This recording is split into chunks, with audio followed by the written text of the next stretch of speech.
اور کاش یہ جو ہمارا اقرار ہے کہ ہم کلمہ پڑھتے ہیں، ہم شہادت دیتے ہیں اللہ اور اس کے حبیب صلی اللہ علیہ وسلم کی رسالت تک کی، وہ حکم بھی ہم نافذ کریں جس سے ہمارے معاشرے میں انصاف آئے۔ اللہ نے فرمایا ہے کہ وہ رازق ہے اور ہم مرزوق ہیں۔ اس نے فرمایا سبب اختیار کرو، تمہارا حصہ تمہیں ملے گا، کوئی نہیں مر سکتا اپنے حصے کے کھائے بنا۔ آج بہت بڑا مرض بے حیائی کا ہے، اور قرآن کریم نے علاج دیا ہے۔ بے شمار پہلو بیان فرمائے گئے ہیں، جہاں حلال رزق کا بیان فرمایا گیا ہے، جہاں تربیت کے حصوں کا بیان فرمایا گیا ہے۔ نماز بڑی بنیادی حصہ فرمایا، جس کے نتیجے میں جو موقع کا اجر اور ثواب ہے وہ نماز کا برائی اور بے حیائی سے روکتی ہے۔ جتنا دین اسلام کے خلاف عمل پیرا لوگ جو ہیں وہ کوشش کرتے ہیں کہ ان میں برائی اور بے حیائی پھیلاؤ تاکہ یہ بے نمازی ہو جائیں، انہیں حرام کھلاؤ تاکہ یہ بے حیا ہو جائیں۔ ہم اخراجات، محنت، اپنے بچے پورا خرچ کر کے اپنے لخت جگر ایسے نظام کے حوالے کرتے ہیں کہ وہ انہیں اس جوانی تک پہنچاتے پہنچاتے اس بیگانگی کر پہنچا دیتا ہے۔ وہ کہتے ہیں تم کون ہو بھائی؟ ٹھیک ہے ماں باپ ہو تو ٹھیک ہے، تمہارے بھی تو ماں باپ تھے، آگے میری اولاد ہوگی تو میں بھی تو ماں باپ کے ضمن میں آؤں گا، تو کیا ہوا؟ تم نے اپنی زندگی گزاری، ہمیں اپنی گزارنا۔ الحمدللہ الحمدللہ رب العالمین، والصلاۃ والسلام علی حبیبہ محمد وآلہ وصحبہ اجمعین، اما بعد، فاعوذ باللہ من الشیطان الرجیم، بسم اللہ الرحمن الرحیم، وَإِنَّا مِنْهُمْ لَفَرِيقًا يَلْوُونَ أَلْسِنَتَهُمْ بِالْكِتَابِ لِتَحْسَبُوهُ مِنَ الْكِتَابِ وَمَا هُوَ مِنَ الْكِتَابِ وَيَقُولُونَ هُوَ مِنْ عِنْدِ اللَّهِ وَمَا هُوَ مِنْ عِنْدِ اللَّهِ وَيَقُولُونَ عَلَى اللَّهِ الْكَذِبَ وَهُمْ يَعْلَمُونَ اللهم سبحانك لا علم لنا إلا ما علمتنا إنك أنت العليم الحكيم۔ مولایا صل وسلم دائما ابدا علی حبیبک من زانت بہ الاسر۔ محترم سامعین کرام، السلام علیکم ورحمۃ اللہ وبرکاتہ۔ ارشاد باری تعالیٰ ہے، اور بے شک ان میں کچھ لوگ ایسے ہیں کہ اپنی زبان کو مروڑ مروڑ کر کتاب پڑھتے ہیں تاکہ تم جانو کہ یہ اللہ کی کتاب میں سے ہے، اور حالانکہ وہ کتاب میں سے نہیں ہے، اور وہ کہتے ہیں کہ وہ اللہ کی طرف سے ہے، اور وہ اللہ کی طرف سے نہیں ہے، اور وہ اللہ پر جھوٹ بولتے ہیں اور وہ یہ جانتے ہیں۔ معزز سامعین کرام، نبی کریم صلی اللہ علیہ وسلم کے روبرو نصارہ نے مختلف سوالات جو ہیں وہ اٹھائے۔ آپ صلی اللہ علیہ وسلم نے جواب ارشاد فرمائے۔ نجران کا وفد تھا، بڑا مشہور واقعہ ہے، اور ساتھ جو یہود ہیں وہ بھی کوئی نہ کوئی اختراع، کوئی نہ کوئی بحث چھڑی رکھتے تھے، اور یہ بدبختی ہوتی ہے کہ حق کے مقابل اپنی ذات کو بندہ یا اپنی آنا کو کوئی رکھے۔ جب بات حق اور باطل، یہ دو موضوع جب آتے ہیں تو ہمیشہ حق جو ہے وہ فاتح ہے، اس لیے کہ حق کی سچائی اور عدل اتنی مضبوط ہوتی ہے کہ رد جو نیکی کا انکار برائی کے معنوں میں کوئی کر رہا ہوتا ہے اس کے اوزان درست نہیں ہوتے، نہ منکر کے لیے اس میں کوئی بہتری ہوتی ہے، نہ گرد و پیش اور معاشرے کے لیے اس میں کوئی بہتری ہوتی ہے۔ اس لیے کہ اعتدال ہر اس بات میں ہے جو اللہ نے ارشاد فرمایا، اور شان ربوبیت کا یہ تقاضا ہے کہ جو مخلوق ہے اس کی ضروریات پوری فرمائی جائیں۔ اب جب وہ علماء یہود و نصارہ کے پوری کوشش کرتے کہ مخلوق خدا کو حق سے روکا جائے، لیکن حق کا بیان فرمانا، نبی کریم صلی اللہ علیہ وسلم آپ کا جلوہ افروز ہونا، وہ برکات، پھر حق کا بیان فرمانا، اصحاب کی تربیت نصیب ہونا، پھر ان کا معاملات زندگی میں اسی معاشرے اور انہی آبادیوں میں اپنے معاملات کے لیے چلنا، یہ وہ حصے ہیں کہ جو حق کی آگاہی انکار کرنے والوں تک بھی اتنی بلند آواز سے پہنچاتا ہے اور اتنی روشن دلیل ہوتی ہے کہ اس کا انکار مشکل ہو جائے۔ سوائے جو حق جانتے ہوئے ضد پر کھڑے ہوتے ہیں اور شیطنت پر کھڑے ہوتے ہیں، بالعموم منکر جو ہے وہ اقرار میں داخل ہونا شروع ہو جاتا ہے۔ تو وہ پھر اپنی جو تورات یا انجیل اس میں سے جو وہ کچھ پڑھتے اور آمیزش کرتے، تو انداز جو پڑھنے کا ہے اس کو اسی ربط میں پڑھتے، اسی انداز سے پڑھتے کہ لگے کہ یہ بھی کلام ذاتی کا حصہ ہے۔ لیکن وہ جو کچھ پڑھ رہے ہوتے تھے وہ ملاوٹ کر رہے ہوتے تھے، وہ اللہ کریم کے حکم میں کمی بیشی کر رہے ہوتے، اور اپنی جو خواہش اپنی پسند ہے وہ چاہتے تھے کہ لوگ اس کو سمجھیں۔ اب علماء جب یہ حصہ پڑھ کر لوگوں کو بتا رہے ہوتے تھے تو ان کی کوشش ہوتی تھی کہ ان کو اپنی پیروی پر لگائیں۔ سارا اللہ کا جو حکم ہے یہ مخلوق کو یہ آشنائی دیتا ہے کہ اسے یہ احساس ہو کہ وہ مخلوق ہے اور عبادت جو سزاوار ہے یہ خالق اور خالق واحد ذات ہے، اللہ رب العالمین، اور وہ رب ہے، وہ ہر ضرورت پوری فرما رہا ہے، صفت رحمانیت سے ہر کوئی مستفید ہو رہا ہے، اور پھر بات صفت رحمیت کی جائے گی جو دنیا سے لے کر اخروی حیات تک عبدالآباد، لیکن پھر بات نور ایمان کی آئے گی، وہ فرصت جو اس امتحان گاہ کی اور اس زندگی کی ہے اس کے تمام ہوتی ہی پھر بات اعمال کی جو ہے وہ تو بند ہو جائے گی۔ تو آج بھی یہ کوشش کی جاتی ہے اور پوری طرح کوشش کی جاتی ہے کہ کہیں دین اسلام کے احکام نافذ نہ ہوں۔ اگر ان کا نفاذ ہو اور اس پر عمل ہو تو کوئی معاشرہ جو مثال بنے گا تو اسے رد نہیں کیا جا سکے گا، عمومی لوگ دین اسلام کو مان لیں گے اور مسلمان ہوتے چلے جائیں گے۔ ہم اپنے ملک میں دیکھتے ہیں کہ ہمارے قوانین میں اسلام کا ذکر ہے اور اس کی سپریمیسی کا ذکر ہے، لیکن اطلاق میں اگر ہم دیکھتے ہیں تو قانون وراثت وہ ہے جو شرعی ہے۔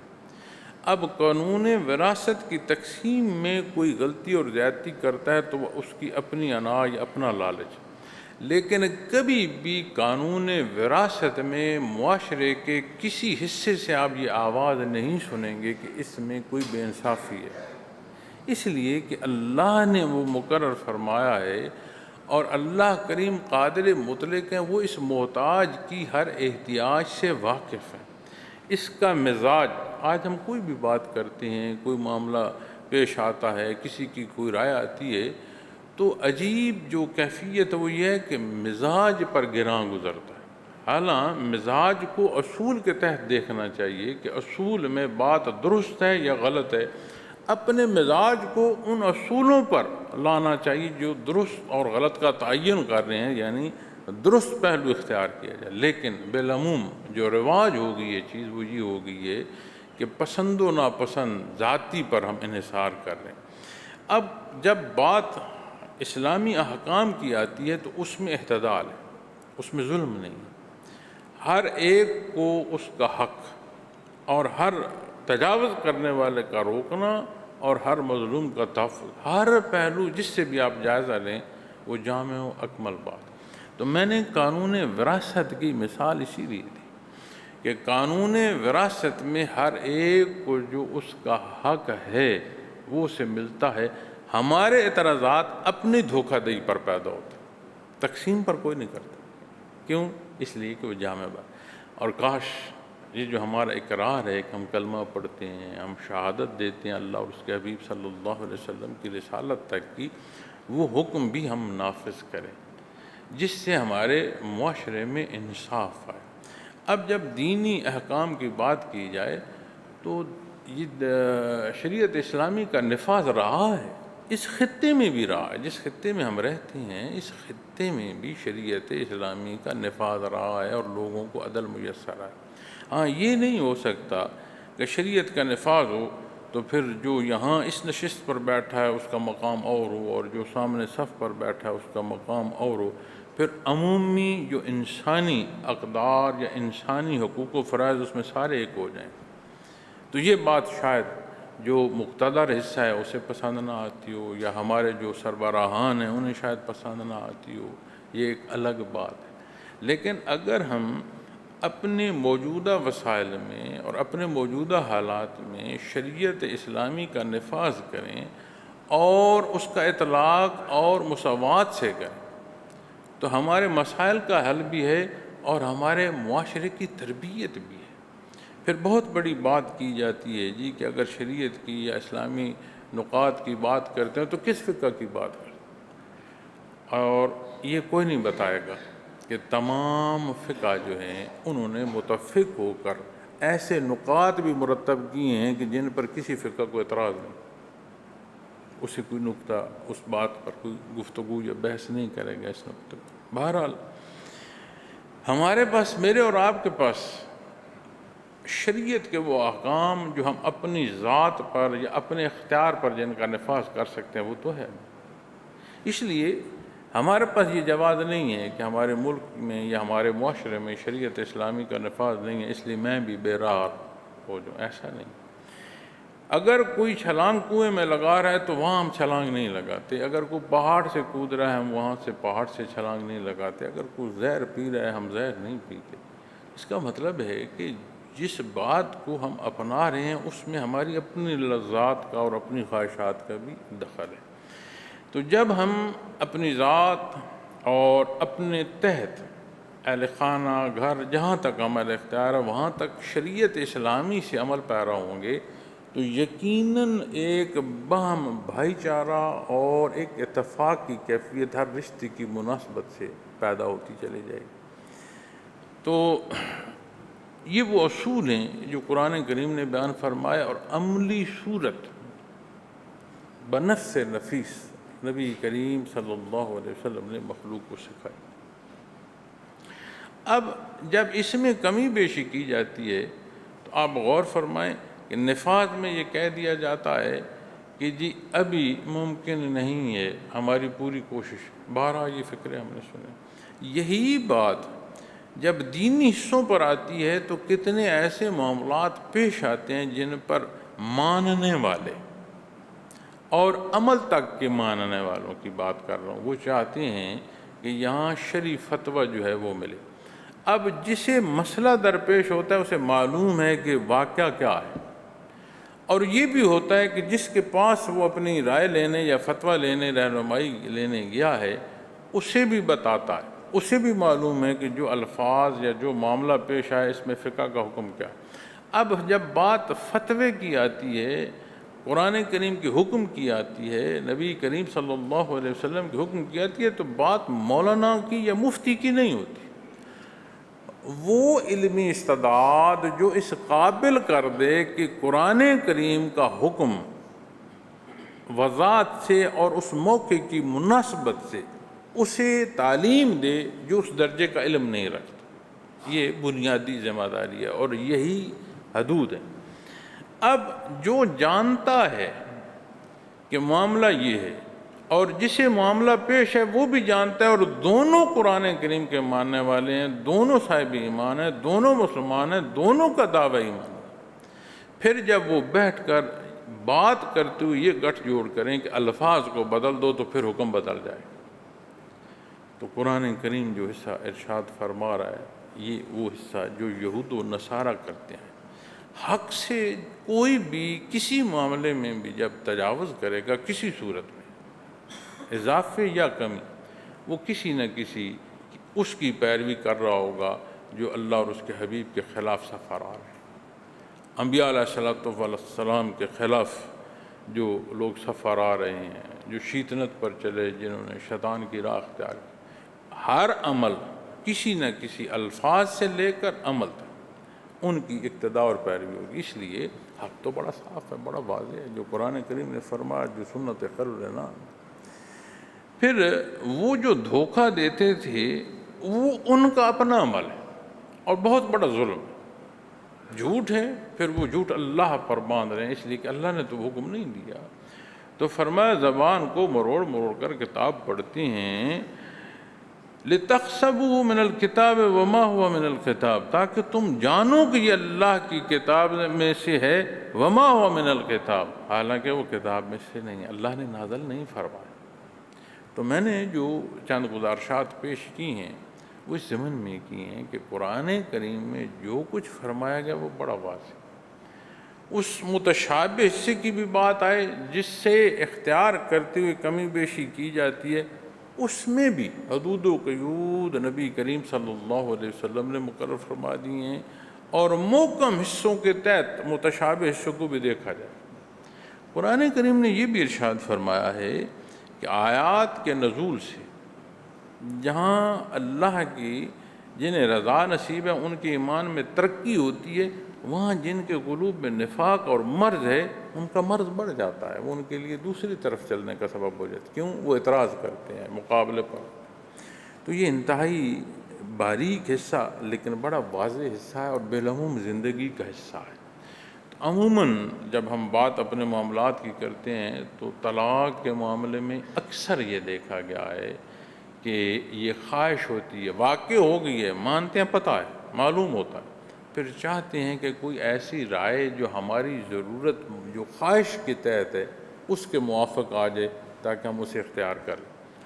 ٹھیک ہے، مخلوق کے سامنے آپ الفاظ بدل دیں، جس نے رائے دی یا فیصلہ دیا کہ قرآن کریم یہ حکم فرماتا ہے وہ، اور جو یہ حصہ لے گیا، دونوں دانستہ اس میں جب ملوث ہوں گے تو مخلوق تو شاید نہ سمجھ پائے، مخلوق تو کہ ہاں ایسے ہی تھا، لیکن جس کے حکم کو مانتے ہوئے صاحب ایمان ہو رہے ہو، یا ایھا الذین آمنوا، جنہیں وہ مخاطب فرما رہا ہے، اس صف میں داخل ہو، کیا وہ بھی نہیں جانتے؟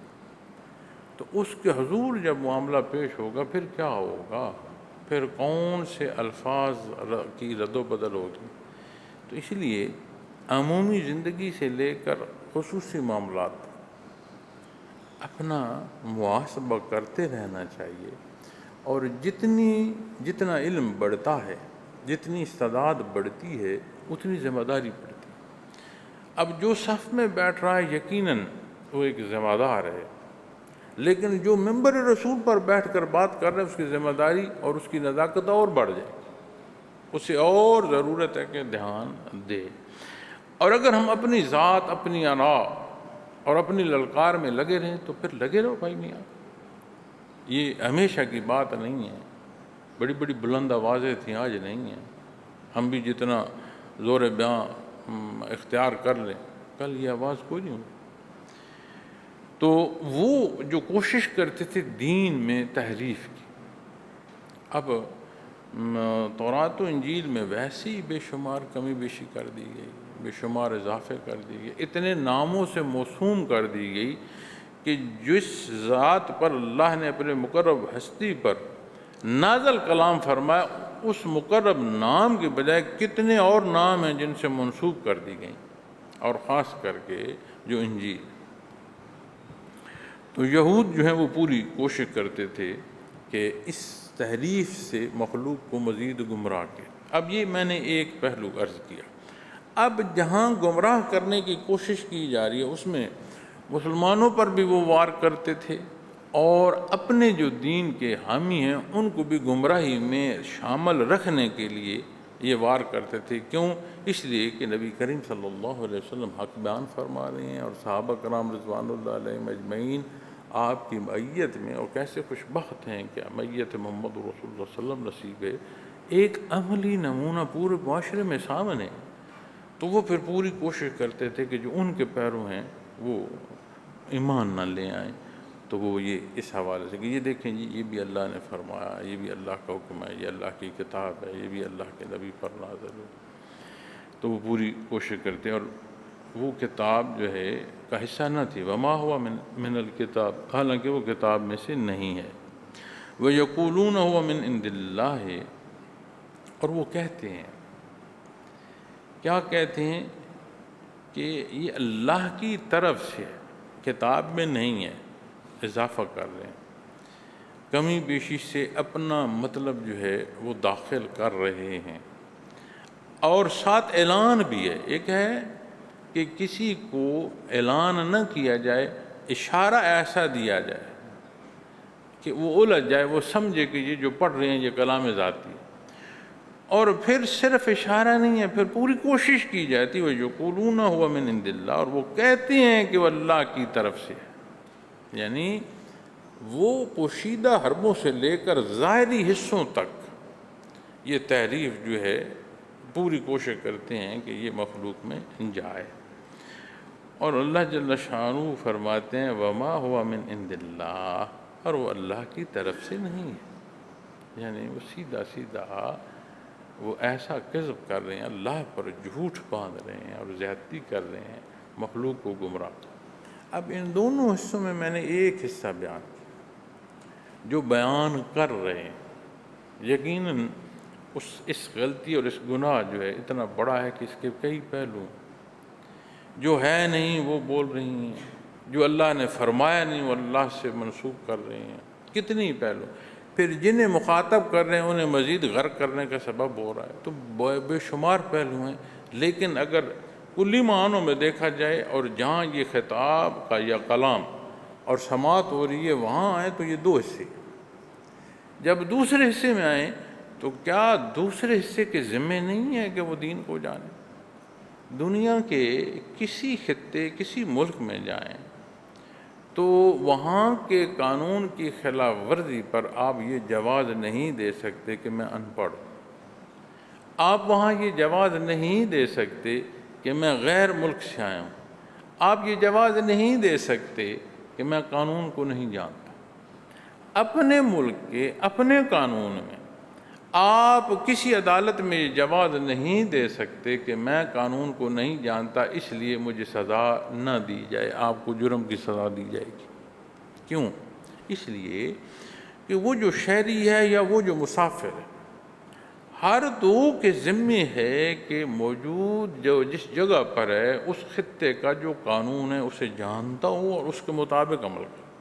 کبھی کسی نے اعتراض نہیں کیا کہ مجھے تو قانون کا پتہ نہیں تھا، کوئی اعتراض نہیں کرتا، اس لیے کہ سب مانتے ہیں کہ قانون کا جاننا اس کی ذمہ داری تھی۔ جب دین کی بات آئے تو کیا ہم نے اندھی تقلید کرنی ہے؟ اس کا جواب یقیناً وہ دیں گے جو اختراع کر رہے ہیں، جو زیادتی کر رہے ہیں، یقیناً اللہ کے حضور ان کو جواب دینا ہوگا اور بڑا سخت ہوگا وہ معاملہ۔ لیکن جہاں انتشار پیدا کر رہے ہیں اس عامت الناس سے جب بات ہو تو کیا ان کے ذمہ نہیں ہے کہ اپنے لیے اللہ کا جو بنیادی حکم ہے اس بنیاد سے وہ واقف ہو؟ تو ضروریات دین یہ بنیادی ذمہ داری ہے اور عام ہے، یہ مخصوص عالم یا پیر کے ذمہ نہیں ہے۔ وہ بھی ذات میں اس کی بھی ذمہ داری عمومی آتی ہے، اور اسی طرح جہاں بات ہو رہی ہے ان کی بھی بنیادی ذمہ داری ہے کہ وہ بنیادی ضروریات دین سے واقف ہوں گے تو عمل کریں گے نا۔ تو جب دوسرے حصے میں بھی دیکھیں گے تو یہ جو پہلے حصے کے ہمارے اعتراضات ہوتے ہیں، دیکھو جی کتنی زیادتی ہو رہی ہے اور اختراع ہو رہی ہے اور کمی بیشی ہو رہی ہے، یقیناً بہت ظلم ہو رہا ہے اور بہت غلطی ہے جہاں ہو رہا ہے، لیکن جو یہ مان کے چل رہا ہے کیا اس کے ذمہ نہیں ہے؟ ملکی قانون میں وہ یہ جواز نہیں دیتا عدالت میں کہ مجھے تو قانون کا پتہ نہیں، نہ کو مانتا ہے اور نہ وہ جواز دیتا ہے۔ اور اللہ کی عدالت میں وہ یہ جواز کیسے دے گا؟ یا اللہ آپ نے مجھے حکم فرمایا، آپ نے مجھے مخاطب فرمایا، میرے لیے اپنے حبیب کو مبعوث فرمایا، مجھے حیات دی، مجھے استعداد دی، ذہنی استعداد دی، ضروریات زندگی عطا فرمائیں، تو نے صفت رحمانیت و رحیمیت سے مجھے اتنا کچھ عطا فرمایا کہ میں شمار نہیں کر سکتا۔ کیا وہاں جا کر میں جواب دوں، کوئی جواب دے یا کسی کے پاس ہے یہ جواب کہ یا اللہ جو تو نے حکم دیا میں نے جانا ہی نہیں۔ بھائی تجھے کپڑا پہننا، اس کی سلائی، اپنا ہار سنگار، اپنی ضروریات، اپنا کاروبار، اپنی روٹی روزی، اپنا مکان، اپنی جوتی، ہر شے کا تمہیں لحاظ رہا، ہر چیز کو تو نے جانا، نہیں جانا تو اللہ کے حکم کو نہیں جانا، تو یہ جواز بنتا ہی نہیں ہے، کیونکہ یہ جواز ہے ہی نہیں۔ تو میں یہ دوسرے حصے کی نسبت بھی عرض کروں گا کہ ہم وہ جنہیں علمی درجہ دین کا اس کا نہیں ہے کہ ہم لوگوں کی رہنمائی ایک عالم کی حیثیت سے یا مفتی کی حیثیت سے کر پائیں، تو کیا یہ جواز ہے کہ ہم اپنے اعمال جو ہیں انہیں اس لیے چھوڑ دیں کہ ہمیں تو معلوم نہیں ہے، جیسا کسی نے کہا ہم نے کر دیا؟ یقیناً میں نے کہا یہ بنیادی حصہ ہے، جو جانتا ہے اس کا معاملہ بڑا نازک ہے، لیکن جو نہیں جانتا اس کے ذمہ بھی تو ہے۔ اس لیے جہاں ہم اپنے گھروں میں دنیاوی علوم کا اہتمام کرتے ہیں اپنے بچوں کے لیے، وہاں ضروری ہے کہ ہم اپنے صرف بچوں نہیں، میاں بیوی دونوں کے لیے اتنا اہتمام کریں کہ ہم اپنی جو ضرورت ہے دین کی اسے جان پائیں۔ ہمیں معلوم ہو، اب نماز فرض ہے، ہر ایک کو معلوم، کیا اس کا وہ حکم جو اس کے ایک ایک رکن میں ادا کرنا ہے اس کا بھی معلوم ہے؟ تو ادائیگی میں جو غلطی ہے، جو اس رکن کو ضائع کرتی ہے اور وہ رکن ضائع ہو جائے، پوری نماز ضائع ہو جاتی ہے، اس کو جاننا کس کی ذمہ داری ہے؟ ایک نوالا اس میں کنکر نہ آئے، اس کو تو ہم خیال کرتے ہیں، پکانے والے تک دیکھتے ہیں۔ تو وہ جو فرض مانتے ہوئے فرض ادا کر رہے ہیں اور حکم کے مطابق نہیں کر رہے، اس کو جاننا کس نے ہے؟ تو وہ نوالا جس میں کنکر ہو، وہ پتھر جب منہ میں آتا ہے تو دانت توڑتا ہے، تو یہ جو عمل بے عملی کا کرو گے تو یہ قیامت کے دن حساب پر نہیں لے جائے گا۔ تو اس لیے یہ وہ حصے ہیں جنہیں جاننے کی ضرورت ہے، اور ہمارے جو بیانات ہیں، ہماری جو تربیت گاہیں ہیں، ہماری جو تبلیغ ہے، ہمارے جو تدریس ہے، یہ سارے وہ عوامل ہیں جو اسی موضوع کو مخاطب فرماتے ہیں۔ تو ہر دو حصوں سے، مدرس ہے، مبلغ ہے، مقرر ہے، اس کی ذمہ بھی ہے کہ خالص بات کرے، اور جو سماعت کر رہے ہیں سامع کی بھی ذمہ ہے کہ وہ اتنی کوشش اور محنت کرے کہ دین کو جانے اور استفادے کے لیے رجوع کرتا جائے۔ پھر اپنے گھر میں جہاں ہم دنیاوی علوم کے لیے کوشش کریں۔ اچھا، دنیاوی علوم سے میں کئی دفعہ لوگوں کو رائے بھی دیتا ہوں کہ عموماً ہماری بہت بڑی کوالیفیکیشنز نہیں ہوتی، عام درجے کے جو علمی استعداد ہوتی ہے، اس کے بعد ہم تلاش کر رہے ہوتے ہیں روزگار کے لیے اور نوکری نہیں مل رہی ہوتی، بڑے بڑے پڑھے لکھوں کو نہیں مل رہی، اور عمومی درجہ جن کا ہے پڑھائی کا انہیں کہاں ملے۔ تو میں انہیں ایک رائے دیتا ہوں، میں انہیں کہتا ہوں کہ جو پڑھ سکتے ہو ٹھیک ہے، اور نہیں پڑھ سکتے تو کوئی ہنر سیکھ لو، یعنی کوئی وہ عملی زندگی کا حصہ اسے سیکھ لو، اور جو اپنی ضرورت کے لیے تکمیل کے لیے جگہ ملتی ہے، مطابق نہ ہو، تھوڑی نیچے جگہ مل جائے، کام میں داخل ہو جاؤ، آہستہ آہستہ اپنی جو ضرورت ہے یا اپنی استعداد اس کے مطابق بھی جگہ مل جائے گی۔ اب یہ دونوں باتیں کیا ہیں؟ ضروریات زندگی کی تکمیل کے لیے اسباب میں سے۔ اللہ نے فرمایا ہے کہ وہ رازق اور ہم مرزوق ہیں۔ اس نے فرمایا سبب اختیار کرو، تمہارا حصہ تمہیں ملے گا، کوئی نہیں مر سکتا اپنے حصے کے کھائے بنا۔ کوئی نہیں مر سکتا کہ جو اس نے اپنے حصے کا کھانا پینا ہے، اس کی تکمیل سے پہلے موت واقع نہیں ہوتی، وہ اپنے حصہ پورا کرتا، چھوڑتا نہیں اور نہ اضافہ لیتا۔ اور جس مقصد کو پیدا فرمایا ہے وہ ہم کسی کے ذمہ کر دیں، یہ میرے پیر صاحب کے ذمہ ہے، یہ میرے شیخ صاحب کے ذمہ ہے، یہ میرے مولانا کے ذمہ ہے، یہ مفتی صاحب کے ذمہ، کیسے ہو؟ تو یہ وہ باتیں یا وہ موضوع ہیں جنہیں ہم جانتے ہیں، مانتے پھر کیوں نہیں؟ جانتے ہو اور مانتے نہیں ہو تو پھر یہ کیا فرق رہ گیا؟ وہ جو حق میں تعریف کرنے والے تھے، یہ دیکھیں نا قرآن کریم نے کتنا واضح فرمایا، وما ہوا من الکتاب، یہ اللہ کی کتاب میں سے تو نہیں ہے، وما ہوا من عند اللہ، یہ اللہ کی طرف سے نہیں ہے۔ یہ کیا چیزیں تھیں کہ وہ جانتے ہیں اسے، انہیں معلوم ہے اور جانتے پوچھتے یہ ظلم کر رہے ہیں۔ تو پھر جب ہم اپنے لیے اس آیا کریمہ سے رہنمائی حاصل کریں تو جو کچھ دین یا دینی احکامات ہم جانتے ہیں اور عمل نہیں کرتے، پھر ہم کس زمرے میں جائیں گے؟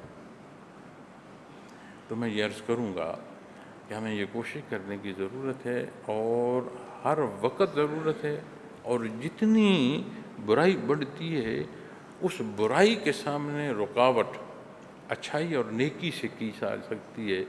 آگ میں آگ ڈالی جائے تو وہ آگ بجھانے کا سبب نہیں ہوتی۔ اسی طرح فساد کو انصاف سے دور کیا جا سکتا ہے، فساد کو فساد سے دور نہیں کیا جا سکتا۔ تو اگر معاشرے میں گراوٹ ہے، بے حیائی ہے، تو اس کے لیے ضروری ہے کہ ہم دینی احکام کو دیں۔ آج بہت بڑا مرض بے حیائی کا ہے، اور قرآن کریم نے علاج دیا ہے، بے شمار پہلو بیان فرمائے گئے ہیں، جہاں حلال رزق کا بیان فرمایا گیا ہے، جہاں تربیت کے حصوں کا بیان فرمایا گیا، نماز بڑی بنیادی حصہ فرمایا، جس کے نتیجے میں جو موقع کا اجر اور ثواب ہے وہ نماز کا برائی اور بے حیائی سے روکتی۔ اب ہم نماز بھی پڑھ رہے ہیں اور بے حیائی بھی ہو رہی ہے، تو کہاں نقص ہے؟ تو کیا ہمارے ذمہ نہیں ہے کہ ہم جانیں کہ ہم نے وقت کا، ہم نے پاکیزگی کا، ہم نے جگہ کی پاک ہونے کا، ہم نے وضو کا، وضو کے پورے اصول اور ضابطوں کا، پھر جو نماز ہے اس کے قیام، اس کے رکوع، اس کے سجود، اس کے تشہد، اور اس میں جو کلام اللہ کے حضور پیش کرنے، ایک ایک حصے سے ہم واقف۔ تو جب ہم نماز قیام صلاح کے حکم میں پڑھیں گے، یقیناً وہ برائی اور بے حیائی سے روکے گی۔ اچھا، ہم اس بات اور اس باریکی کو اس درجے کا نہیں لے رہے، جتنا دین اسلام کے خلاف عمل پیرا لوگ جو ہیں وہ کوشش کرتے ہیں کہ ان میں برائی اور بے حیائی پھیلاؤ تاکہ یہ بے نمازی ہو جائیں، انہیں حرام کھلاؤ تاکہ یہ بے حیا ہو جائیں۔ وہ جان رہے ہیں کہ جو دین کا حکم ہے اس کے خلاف جانے کے لیے وہ نتائج جو اس غلطی پر مرتب ہونے ہیں، وہاں سے ان کو اجاڑنا شروع کرو۔ یہ ادراک کس نے کرنا ہے؟ ہم اخراجات، محنت، اپنے بچے پورا خرچ کر کے اپنے لخت جگر ایسے نظام کے حوالے کرتے ہیں کہ وہ انہیں اس جوانی تک پہنچاتے پہنچاتے اس بیگانگی کر پہنچا دیتا ہے۔ وہ کہتے ہیں تم کون ہو بھائی؟ ٹھیک ہے ماں باپ ہو تو ٹھیک ہے، تمہارے بھی تو ماں باپ تھے، آگے میری اولاد ہوگی تو میں بھی تو ماں باپ کے ضمن میں آؤں گا، تو کیا ہوا؟ تم نے اپنی زندگی گزاری، ہمیں اپنی گزارنا۔ اب والدین اور اولاد کا اس کے حقوق و فرائض قرآن و سنت سے دیکھو کتنے ہیں، اور ہم کیسی بیگانگی میں جا رہے۔ پڑھائیں، ضرور پڑھائیں، میں نہیں منع کرتا، دنیاوی علوم پڑھائیں، دین پڑھائیں، اپنے معمولات میں، اپنے گھر میں اگر ہم تھوڑا سا وقت لے لیں، 10 منٹ لے لیں، 24 گھنٹے میں سے 10 منٹ کا اگر وقت، 15 منٹ کا ہم وقت لے لیں جس میں ہم دینی اصول، ضابطے، اخلاقیات، ذمہ داریاں، فرائض، چھوٹی باتیں ہیں وہ ہم تربیت دیں۔ لیکن اب میں خود سچ نہ بولوں، میں بچوں کو کہوں نہیں میرے بیٹا آپ نے سچ بولنا ہے، میں نماز نہ پڑھوں، انہیں کہوں نہیں آپ نے تو تہجد بھی پڑھنی ہے، کیسے وہ ممکن ہو؟ تو جتنا برائی کو یا خرابی کو کوستے رہو گے یہ حل نہیں ہے، اچھائی کی سمجھ اور اس پر عمل، یہ اس برائی کا حل ہے۔ اور ہر ایک کو معلوم ہوتا ہے کہ حق کیا ہے اور ناحق کیا ہے، اور یہ جو کسب کر رہے ہیں اور اللہ پر جھوٹ بول رہے ہیں یہ بھی جانتے تھے کہ جو کچھ ہم کہہ رہے ہیں اور زبانیں مروڑ کر اور انداز اور الفاظ یہ ہم کہ اللہ کا کلام ہے، یہ اللہ کا کلام نہیں ہے اور یہ اللہ کی طرف سے بھی نہیں ہے۔ وَيَقُولُونَ عَلَى اللَّهِ الْكَذِبَ وَهُمْ يَعْلَمُونَ، اور وہ اللہ پر جھوٹ بولتے ہیں اور وہ یہ جانتے ہیں۔ 3 حصے بیان فرمائے۔ پہلے کہ وہ الفاظ یا انداز ایسا کہ جیسے یہ کلام کا حصہ، کلام ذات باری تعالیٰ کا حصہ ہو، پہلا حصہ یہ کرتے ہیں اور وہاں ہے نہیں، جو وہ کہہ رہے ہیں وہاں وہ ہے نہیں، سری جھوٹ بول۔ دوسرے حصے میں وہ کوشش کرتی ہیں کہ یہ ظاہر ہو کہ یہ کتاب میں سے ہے اور اسے مانا جائے کہ اللہ کی کتاب میں سے، اللہ فرماتا ہے وہ کتاب میں سے نہیں ہے۔ تیسرے حصے میں اتنے بدبخت ہیں، ان دونوں حصوں سے جو ہو رہا ہے وہ یہ ہو رہا ہے کہ وہ اللہ پر جھوٹ باندھ رہے ہیں، اللہ نے جو فرمایا نہیں ہے وہ کر رہے ہیں۔ اب شریعت اسلامی میں جہاں کوئی عمل کمی بیشی کا کوئی کہے گا یہ معاملہ کس حکم میں آئے گا؟ اللہ نے تو حکم نہیں دیا، یہ فرمایا نا وَيَقُولُونَ عَلَى اللَّهِ الْكَذِبَ وَهُمْ يَعْلَمُونَ، اور وہ اللہ پر جھوٹ بولتے ہیں اور وہ یہ جانتے ہیں۔ اب جو دین اسلام میں اور اس کی بیان میں یا اس کی تربیت میں آمیزش کرے، کمی بیشی کرے، وہ جانتا، یہ نہیں ہو سکتا کہ غلطی کو نہ جانتا، جانتا۔ تو جب وہ جانتا ہے اور اللہ جل شانہ پر جھوٹ بولنا، پھر وہ معاملہ کیا ہوگا؟ تو عموماً جھوٹ جو ہے اس کا اتنا برا اثر پڑتا ہے کہ ایمان کی کیفیت تک جا کر وہ اثر کرتا ہے، قلب تک جا کر اثر کرتا ہے۔ جھوٹ بولو نہیں، جھوٹ سنو بھی تو اس کی سماعت بھی اتنا اثر پیدا کرتی ہے کہ آپ کے دل کی کیفیت جو ہے وہ خراب ہونا شروع ہو جائے۔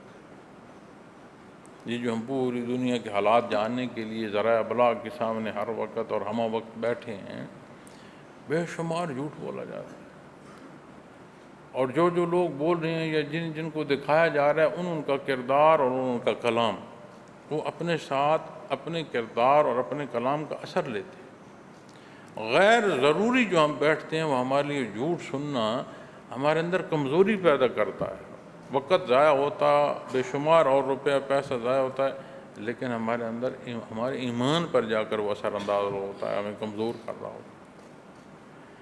اور جب بات سیدھی اللہ پر جھوٹ بولا جا رہا ہو، پھر یہ معاملہ کتنا نازک ہوگا اور اس کا پھر اثر کتنا ہوگا، کہاں تک پھر اس کا اثر پیدا ہوگا۔ تو اس لیے یہ وہ حصے ہیں جو بڑے ضروری ہیں، اور قرآن کریم نے جو بیان فرمایا وہ یہود و نصارہ کی بات ہو، وہ جو کہہ رہے ہیں حق کے مقابلے میں کہہ رہے ہیں، لیکن اصول مقرر ہو رہا ہے نا، اصول طے ہو رہا ہے۔ قرآن کریم اس موقع کے لیے یا اس شان نزول جو واقعہ ہے صرف وہاں کی بات نہیں فرما، جہاں وہاں جواب دیا جا رہا ہے وہیں ایک اصول وضع ہو رہا ہے اور قیامت تک کے لیے ہو رہا ہے۔ تو اللہ کریم نے احسان فرمایا، ہمیں ایمان عطا فرمایا، کلام ذاتی سے نوازا۔ حضرت جی رحمۃ اللہ تعالیٰ علیہ کہ میں تفسیر دیکھ رہا تھا ایک جگہ، بڑے خوبصورت پہلو وہ بیان فرماتے ہیں۔ تو ایک جگہ فرما رہے تھے کہ میں اکثر اپنے بیان میں یہ کہتا ہوں کہ قرآن کریم کی ایک آیہ کریمہ کی سمجھ آ جائے دنیا اور آخرت کی کامیابی کے لیے کافی ہے۔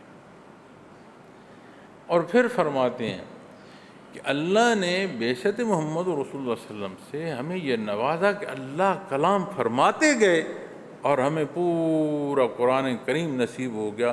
اور یہ خیال فرماؤ کہ کلام میں متکلم کا اثر ہوتا ہے۔ فرماتے ہیں کہ کلام متکلم کا اثر لیتا ہے۔ جب ہم جیسے کسی سے، آپ مثال دیتا ہوں آپ کو، کسی سے ہم تلخ کلامی کرتے ہیں تو ہم نے کوئی چیز ماری نہیں ہوتی اسے، لیکن وہ تلخ کلامی اگلا جو ہے اس سے غصہ کر رہا ہوتا ہے، یا خائف ہو رہا ہوتا ہے یا وہ واپس غصے میں آئے گا، وہ مطمئن نہیں ہوگا۔ ہم نے تو بھائی کوئی چیز ماری نہیں، تو پھر تم پر کیا اثر ہے؟ متکلم نے جو کلام بولا اس کلام کا اس پر اثر کیا، الفاظ ایسے تھے، انداز ایسا تھا جس میں اس کی جو ہے تحقیر کی گئی ہے، اس کے ساتھ زیادتی کی گئی۔